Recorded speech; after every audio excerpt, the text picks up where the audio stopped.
What do special forces have to teach us about leading a better, positive life? Let's find out together.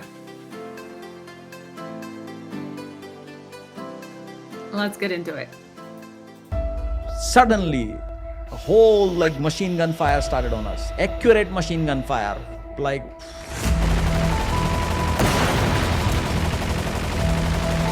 how chaos comes out of the darkness. Boom, accurate fucking bloody this big motherfucking bullets coming at you, man. So 2 seconds into that, and I just thought at that point of time that the man who stands now and returns fire, he's the leader. So I stood up and I started fucking firing back.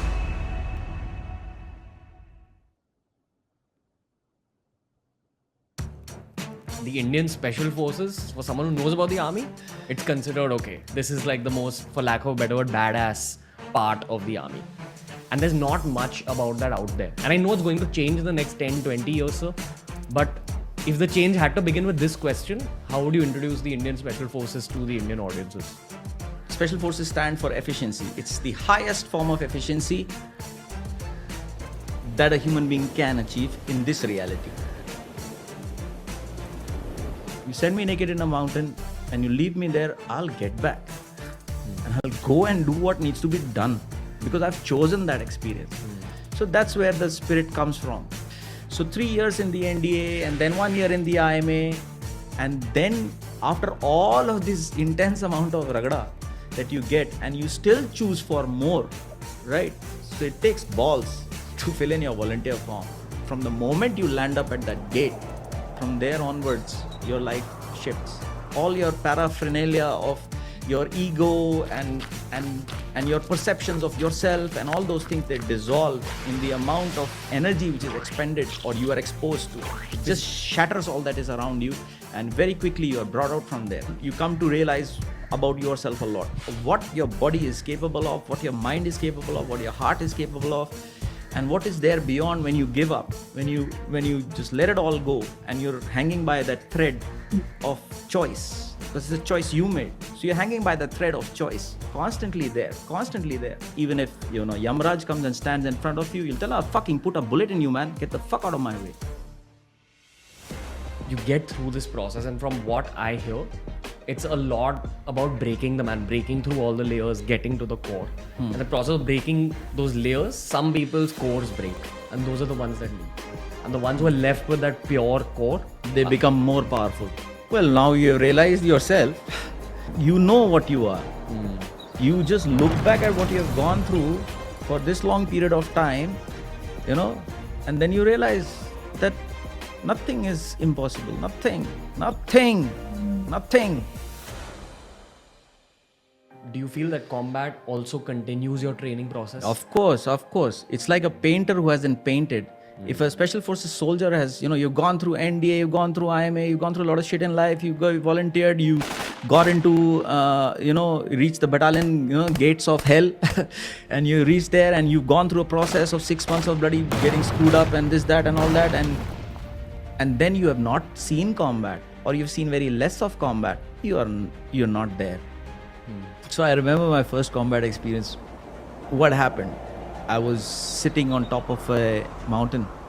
We had to go down and do what we had come there to do. So I was supposed to sit with the radio set and listen.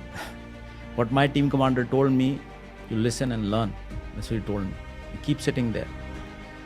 See what happens. So I was sitting and waiting. And then the two squads which were going down for the hit, they were passing by just next to me. Yeah, they were going down. And I knew, fucking, they are going for combat right now. They are going to experience right now.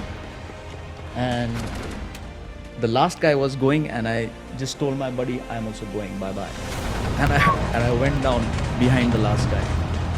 So I reached there, and I informed my team commander that, sir, I am here now. So he said, okay. And obviously there is no extracting me back from there now, because the contact is going to happen now, right? So he let it be. It was my choice. So, and then first stop, first contact, first hit.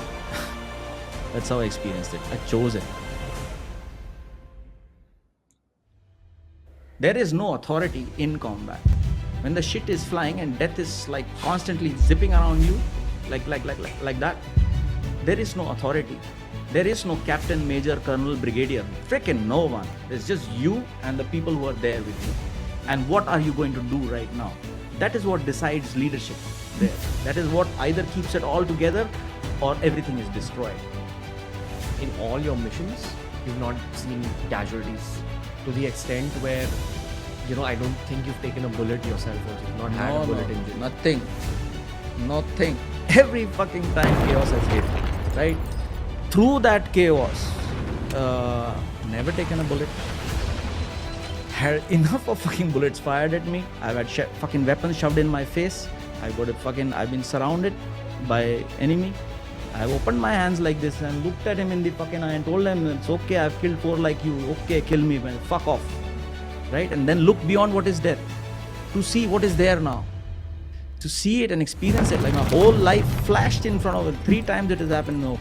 Whole life flash like that. It's a flash. It's beyond time. There is no time. It doesn't happen in a microsecond or a 1 second or a 10 seconds or whatever. Just happens. Stuck. So yes, there have been lot of out of control chaos which has come like that, come suddenly, come without warning, and got out of it. Yeah.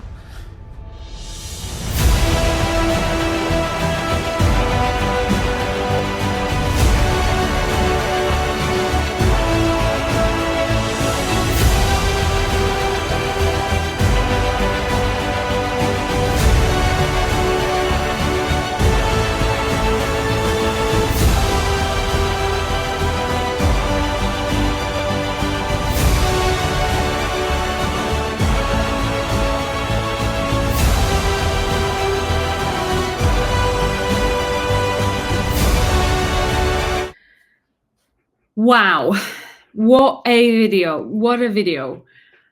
There's so many things on my mind. First of all, what gets me really thinking is the fact that so he's mentioned at the very start that Indians may not know a lot about special forces. I would like to know from you if that actually is true.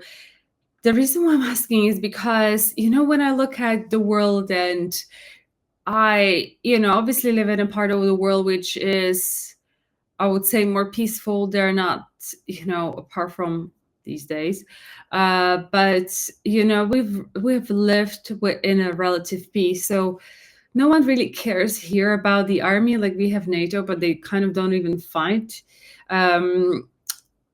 if you like. So no one really kind of even knows what the army does. Their army, at least in Slovakia, is more for like like natural disasters and stuff like that. If things happen, I wonder what they would do if they were called to actual real arms, to be honest. But with India, the case is very different, right? If after the Second World War, everything has been peaceful here, but you're surrounded by your really fun neighbors, and that means that you guys have to have a really large trained army, and it's mad. It's mad that you have to deal with a lot of terrorist attacks, like borders breaches, all of the crazy stuff. So this is when I say that you kind of live in a very different world, because it feels like it is a very different world, and it's just like 2 different planets, and that even gives it a bit more context. Yet still, for me, I feel like it is so complicated. But I do wonder if you guys think about, there are these people that are actually protecting my safety and security, like ready to risk their lives, because in here there's no one risking their lives to protect the borders. If anything, maybe the NATO, as in like the US, as they have the biggest army. But I would love to know how that works over there, if you actually think about it, because I know that Americans, they celebrate their heroes. I wonder if there is anything like that in India. Here, certainly kind of not. I think like the current government started to finally push some sort of a patriotic agenda, in a sense, to remember the great battles that were led, let's say, during the Second World War here on Slovak territory, which were actually really critical for the development of the Second World War that no one even knows about.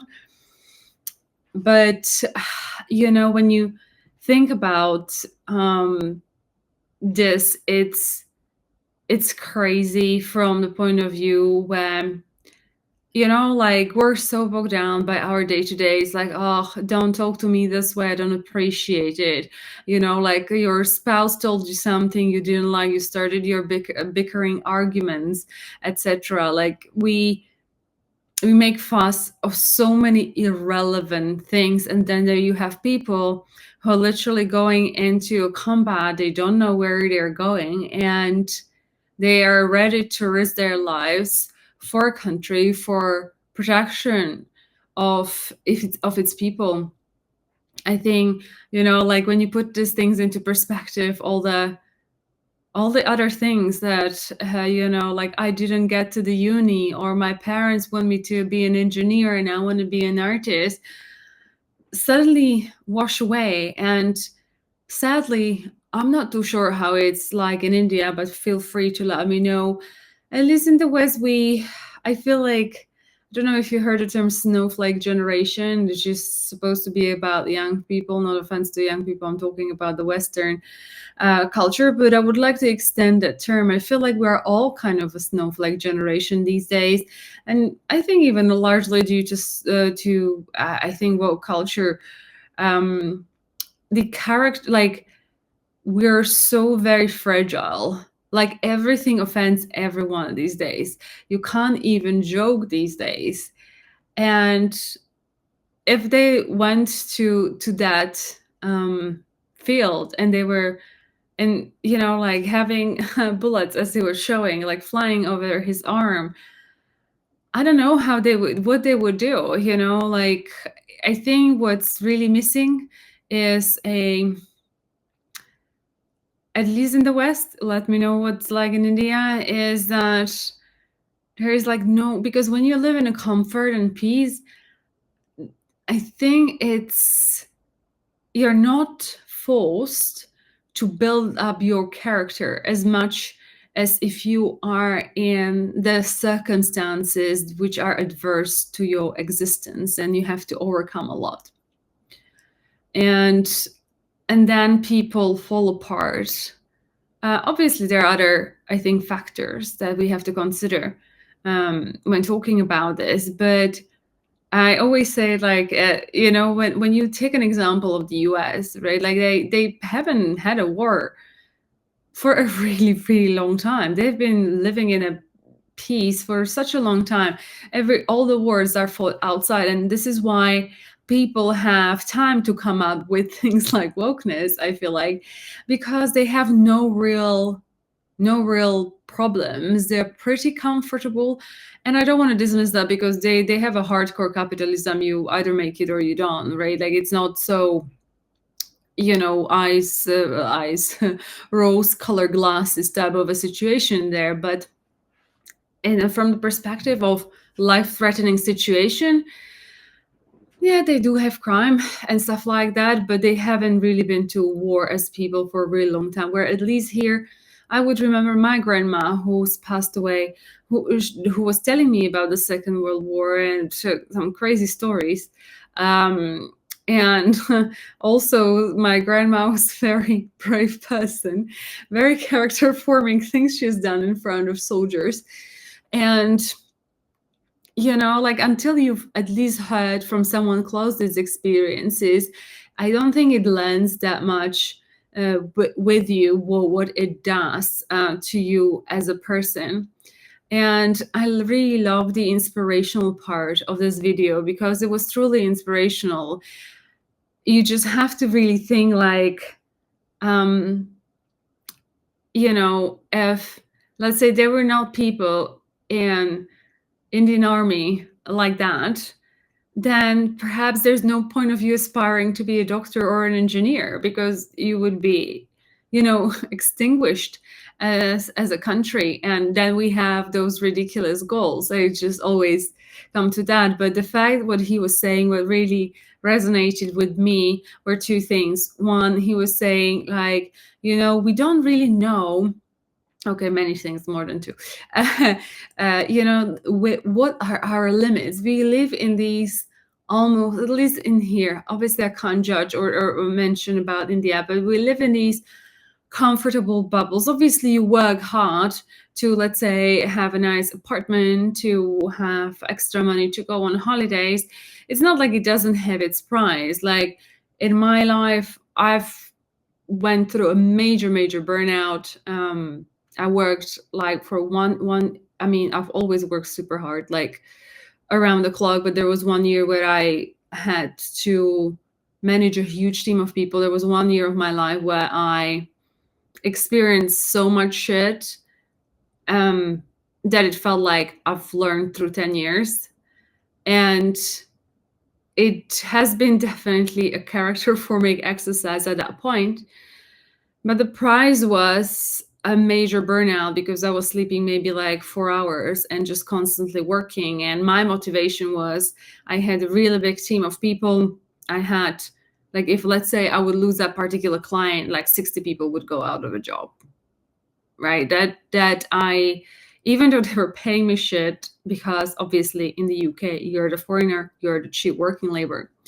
But I wasn't doing it for the money. I was doing it for, I just didn't want people to lose their jobs, so I did not sleep. I had to go through some sort of crazy company decisions. And in the end, it cost me a major burnout. So, which, imagine, on a daily basis, you're sleeping 4 hours and you're reading at least 1,000 emails a day, plus working on top of that. So that was crazy. I felt like my head exploded, like when you have, I don't know if you have the Tom and Jerry, when his head explodes, like there's this cloud about him. That's exactly what happened to my brain. Ever since then, my brain hasn't fully recovered. It's been maybe 6 years now. And but I liked what he was saying in the situation. Like, we don't really know what your body, mind, and is capable of. Like, what are we actually able to achieve? And I think that's quite inspirational. And the fact that he goes like, and when you at the end of your tether, right, it's all about the choices. So you're always one step away from a better life, or one step away from changing a situation. And I think, like, quite a while back, I saw someone, I think, presented a book about a similar concept, where he goes like, but I said, like, and the next day I will try again, and the next day I will try again. So it's just the matter of small steps of how we progress in life can have a huge impact. But what he's describing, it just takes a lot of, really, what he says, like, you really get to understand yourself, and it's a huge character building exercise. And I think for everyone to live and prosper, it's so important to really go deep into yourself and try to understand who you are and where you're going. And as a life coach and someone who's been interested in psychology all my life, for me, it's the key thing. And the more I study that particular subject, the more I realize, if you really want to change, you really have to work on your core. If you don't, nothing will change. It's as plain as simple. It's a tough work, but it's the only work that works. And people would like that for others to do their job for them, but it's not possible. And that's, I think, what everyone in perhaps special forces is forced to do. They are forced to really work hard on themselves and really strengthen the sense of who they are, so they will just not fall apart, and they can make the best choice, cool-headed, non-emotion, like I feel like Indians pride a lot on being emotional. However, I do believe, and I think what even spirituality teaches you is not to be emotional and to be level-headed. There is a time and place to be emotional, but if you give yourself to emotions, emotions will manipulate you. And I think special forces is about really truly understanding who you are and the power that you can have over you, right? Like you can, I'm not saying you have to go to combat, you can go to a life coach or a therapist to have these, if you choose so, but it's possible. It's not pleasant journey, but it's a very important journey, even though like I never stop working on myself. And there are certain things or courses sometimes that I take, and sometimes it's just so hard even for me, is because building a character, it's like a lifelong journey. It's like peeling layers and onions uh of like your lifetime programming, and there's always something else that you think that you've dealt with, and you're like, got this one, and then a couple of years back it just pops up again, and you're like, why? Like I thought I was cool with that, I thought like everything's sorted, but yet there's still another layer. And I can't even imagine. And for any of you that work in special forces, if any of you are there are watching it, I would be keen to know like what is even the mental training for this one, because I can't imagine going on the field where the bullets are flying and I'm responsible for basically killing people. It's batshit crazy, but that what he had said is that nothing is impossible. And I think it resonated with me very deeply, simply because it is coming from someone that experienced a lot. And I'll tell you why. Like sometimes we hear those phrases like nothing is possible and lots of motivational stuff. I love that shit. But I think it hits different when you actually live through the situation. So for example, for me, when you're very senior in a company, they say sometimes these quotes go, it's a very lonely at the top. And I've never really been at like a top in the sense like CEO or like a chairman's or anything of that, but I was quite senior. And it's so true. It just like when you are put into their environment, you really realize, and it hits you different, where you truly get why it's so lonely at the top. You just because you've experienced it. And it's a very tough to be a leader. And that's what he was also talking about, that like you don't have any commanders, like you are the leader there. And so sometimes I'm not suggesting we need to go through all the crazy experiences or going to a battlefield, but I think I want you to think about when you hear those inspirational things, it's just because someone lived that and experienced that. And when someone from the battlefield tells you that nothing is impossible, there is a truth to it. Sometimes you just are going up against obstacles. But the thing is, it's all just about the perspective, exactly, and what he was saying about the choices you are making. So if you're mentally strong, nothing is impossible. I think for him, the sentence hits different. For you and I, it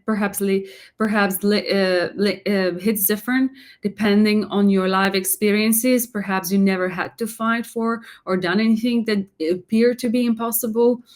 But I truly trust, like it doesn't mean that I have to go through a combat to believe those people, because I have other experiences that have proven me that when people speak from their experience, that there is some truth to that. And if he's talking about such a thing like nothing is impossible, then I truly believe him, because I believe that he's been through enough situation that proved him right.